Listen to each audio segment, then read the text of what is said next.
How's it going, everybody?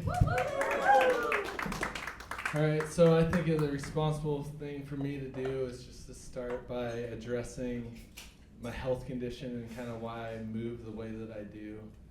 I have MS.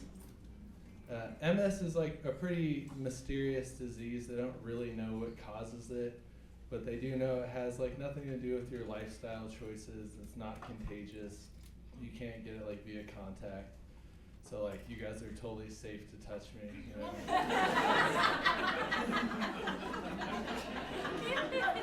Please God, somebody touch me. No, I am 35 years old. I was born in 1989, which makes me one of those pesky millennials. I think a lot of older folks, when they hear that, they have a lot of preconceptions about what that means and what my life was like, you know. I don't really relate to a lot of the stereotypes that are there for millennials. I feel like if you're struck hard by your parents in your face and or head at least 5 times a piece, that makes you an honorary boomer. For sure.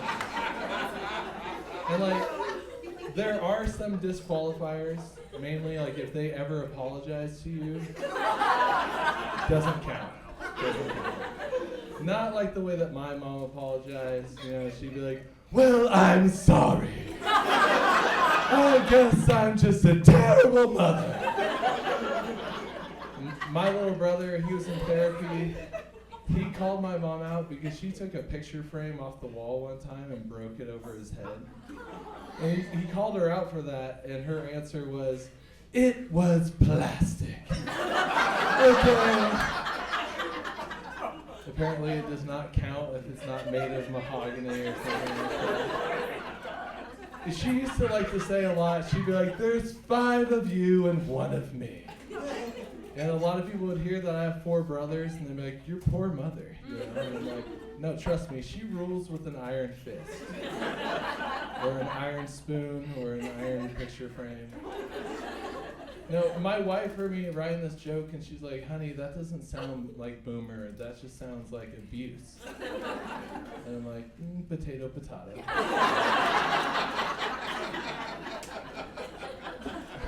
So, I mean, I made it. That's the whole point.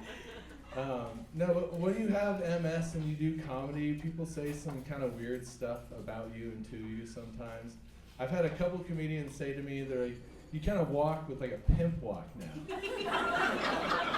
And like, they're trying to be nice, you know? And like, to me it feels a lot more like a palsy. Still a P word. Not quite as cool.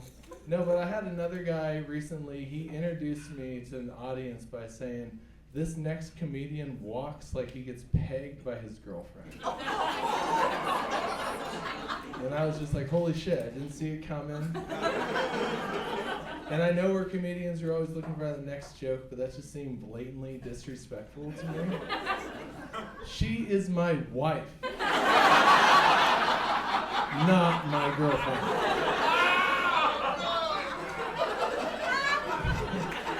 Let's just get one thing clear right now.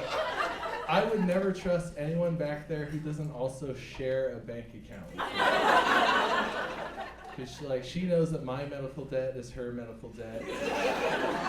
This household needs another bill, like I need a gaping hole in my ass. But if I'm being honest with you guys, my wife is a Rembrandt with a strap on. She is so good. Actually, no, she's more like a Van Gogh with all the hard, exaggerated strokes. And it may or may not surprise you, this joke does not land everywhere. I was just down in Yakima.